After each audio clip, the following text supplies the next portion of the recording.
Hello ladies and gentlemen, and welcome back to my channel for another third-party unlicensed 1/6 scale figure unboxing and review. Today, we're taking a look at the Present Toys Suit Killer, aka John Wick, based off his appearance in Chapter 4. Now, I got mine as a review sample, organized by One Man's Hobby. I have popped a link to their site in the description below for your reference purposes only. This is by no means a promotional video. This is a review. All opinions, as always, are 100% my own.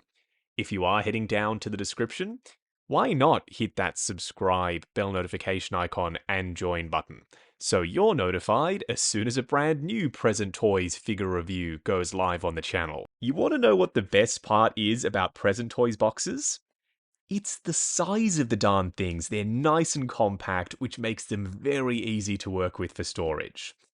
As for the box art, I dig the way it looks. We've got an image of John Wick up front, unfortunately not the actual figure, and the bold color scheme pops with the black, white, and vibrant red. On the side of the box, we have an inverted, but maybe not, cityscape. It depends how you're looking at it. And straight through the middle, a Present Toys logo. Around the back, warnings and legal information, as well as some more images of John Wick, once again, not the actual figure. If you're wondering why on earth a third-party version of Chapter 4 John Wick exists when Hot Toys themselves are making one, I was kind of curious myself until I started to see in-hand pictures, and it became quite clear very quickly that Present Toys were going for an entirely different aesthetic. First, in-hand impressions. So far, so good. This body feels surprisingly weighty, and the tailoring looks extremely sharp. What we're going to do now, though, is get all of Mr. Wick's accessories laid out in the light box and take a closer look at everything he comes with. Starting off with the display base first. Look, at least they gave us a base. This is only marginally better than not giving us a base at all. Up top, we've got an image of Keanu off to one side. Then on the other, it says Suit Killer. I don't want to have my John Wick figure standing on a base that says Suit Killer on it, so I'm going to be finding a replacement for this very quickly. Up top, we've got an adjustable crotch grabber. So he does come wearing a white shirt, but they've also included a grey one. I am curious to try this out on him. We'll do that a little bit later. We have some faux plastic buttons around the front. They aren't the things that hold the shirt together. Underneath them, we've got some pieces of Velcro. I'm 99% sure this is literally just a recast of the Hot Toys TTI that came with their John Wick. The sculpt is sharp all the way around, including the textured grips, but the printing isn't. It's so blurry that it's completely illegible even zoomed in here on camera. At least the logos are big, so you can see those quite clearly. Both the hammer and barrel are painted in gold. And the magazine is removable. There's even a painted bullet up on top. Once you install it, if you struggle to remove it again because it sits quite flush in there, you can remove the slide. Then you can push the magazine out from the top instead. This is by far the best accessory here. It's not only John Wick 4 specific, but it's just very well made. We've got a real metal chain and real metal loops on the top of them. The bottom parts aren't made of wood, this is sculpted plastic. They have added a wash over the top, and you can see a little bit of wood grain as light bounces off the surface. And lastly, a full array of hands, ranging from closed fists with some skin texture, vein work, and shading on them, to a trigger finger hand for the right side, and open palm hand for the left. And it's accurately missing the ring finger. I think, if I'm remembering correctly, he lost that in Chapter 3. And we've got an almost trigger finger hand for the left side, but that could be used to hold on to the magazine for his gun, perhaps, if you want to have him posed up like he's reloading. Ah, there's the other one, already installed on the body, right out of the box. Then on the left side, we've got an open palm hand with a real metal removable ring on his ring finger. What we're going to do now is get John Wick himself out here. Standing straight up and down in the light box, no crazy poses or accessories or anything like that. Present Toys? Whoa. I didn't know y'all had it in you. This is one seriously impressive figure. He is basic, he doesn't come with anywhere near enough weaponry, but I reckon he makes up for it by having one of the best suits I've seen in a while in this scale by an official company or otherwise. Just solid work by them. The proportions are spot on thanks to how sharp the suit is, and even the head sculpt is decent. Does he blow the doors off the Hot Toys John Wick from Chapter 2?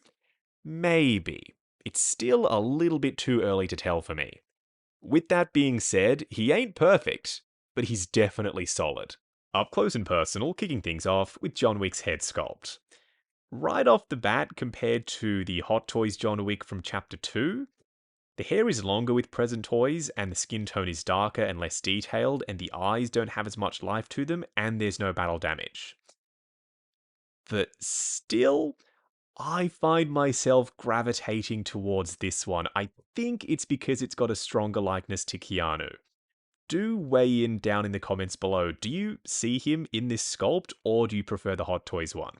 The hair is very well detailed. We've even got some individual rubbery strands hanging down the front.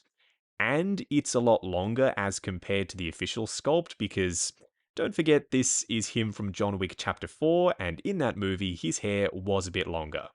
Around the back, it does tuck in underneath the suit jacket collar. Make sure nothing is catching when you're trying to move the head sculpt around. The skin texture is soft, but there's still that speckling on the surface and some rosy shading on the high spots. Oh, and the 5 o'clock shadow is great. No complaints from me with that. Over the years, I've come to really appreciate a very finely tailored suit like this. Back in the day, I used to think this was easy. I thought that superhero costumes were the most difficult things to make in this scale. They're challenging, but nowhere near as challenging as this because you can cheat with them. You can print stuff on the surface and you can add stitching or sewing lines anywhere you want as long as you blend them in properly. With a three-piece, everyone knows what a three-piece suit is supposed to look like. So getting it right, like I said, non-trivial. The lapels sit very flush, the material is super thin, and the weave is tight so it's not overly big or bulky. He's got these defined shoulder pads, faux pockets, so this stuff sits flat too, and the shirt sleeves poke out from underneath the suit jacket sleeves.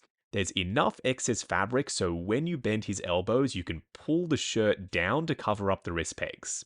The suit jacket is fully lined on the inside, and we've got some real working buttons around the front. So you could do up the suit jacket if you wanted. His vest has a Velcro closure, also faux pockets on it. The tie is a real knot, you can adjust it. And then just a regular old white business shirt with a Velcro closure underneath the tie. When you first interact with the pants, they may come across a little bit cheap and almost papery feeling.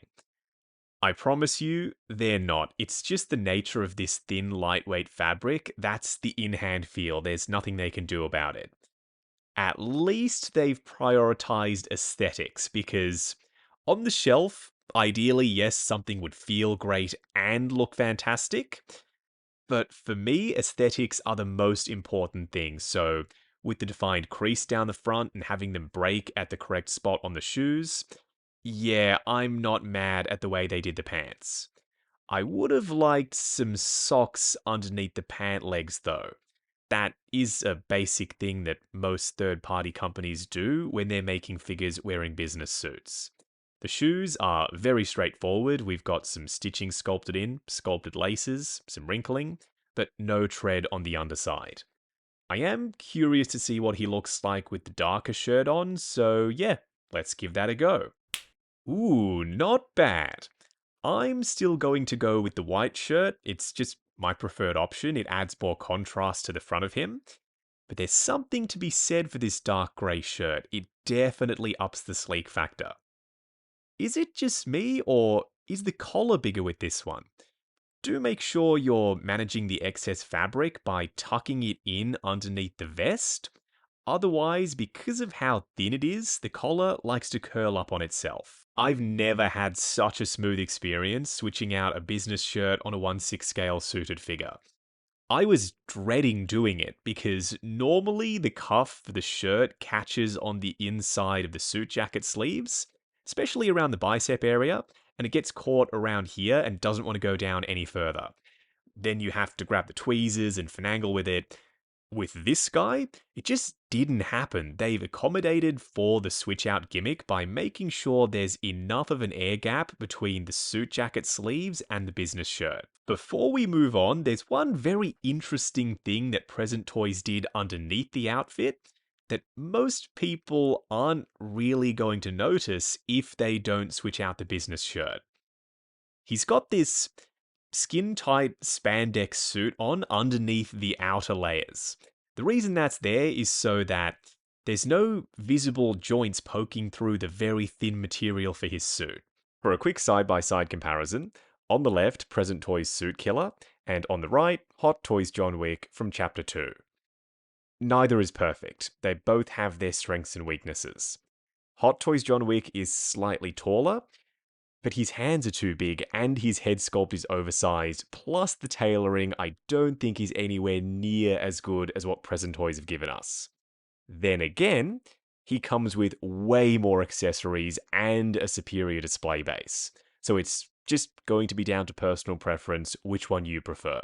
Going over articulation, starting off with his head sculpt. It's on a fixed neck with a ball joint at the bottom, looking forward to there, looking up to there, swivel, and pivot side to side. His arms go up to there, bearing in mind he is wearing multiple layers, so he'll be more restricted. Going forward on soft ratchets to there, there's a butterfly joint at the shoulder that hinges up and down. Swivel at the bicep, double bend at the elbow on ratchets, going past 90. Then for the wrist peg, it's a hinge and swivel. His torso has multiple joints, one at the midsection and another at the waist. Crunching forward to there, surprisingly not a ton of range. Going back to there, swivel and pivot side to side. His legs go forward to there on clicky ratchets, going out to there, swivel at the upper thigh, double bend at the knee on soft ratchets, going past 90. And then for the ankles, a ball joint. Good for forward and back, swivel, as well as ankle pivot. Wrapping up on Present Toys Suit Killer, aka John Wick based off his appearance in Chapter 4. This isn't the best John Wick figure out there, but he is far from the worst. He's greater than the sum of his parts. He does enough little things really well that it all just comes together and makes for a solid release. The number one biggest highlight for me has to be the suit, and I know I've ranted and I've raved about how much I dig the tailoring, so we'll move on from it. I just want to say it one more time, the suit is freaking sensational. The head sculpt was my biggest concern. I thought that it could potentially be figure breaking if it was terrible. It isn't terrible, it turned out quite decent. It's not as good as the new John Wick Chapter 4 sculpt from Hot Toys, but it is better than their Chapter 2 attempt, in my opinion. The biggest complaint that I have is, this is John Wick, and we know that he likes guns, lots of guns, and he only comes with one of them. The nunchucks, fantastic, but we needed more weaponry. We needed shotguns and ARs and maybe even just some more pistols thrown in there as well. So from a value perspective, he is bare bones, but the price is lower. So if you don't want to splurge on the Chapter 2 Hot Toys one, or even pre-order the new Chapter 4 version, this could be a decent alternative if you're not a massive John Wick fan and you just want him represented in the display, minus all of the faff and weaponry. Now, I got mine as a review sample from One Man's Hobby. I have popped a link to their site in the description below, for your reference purposes only. This is by no means a promotional video, this is a review. All opinions have been 100% my own. If you are heading down to the description, why not hit that subscribe, bell notification icon, and join button, if you like the sound of seeing your name in the end credits of my reviews.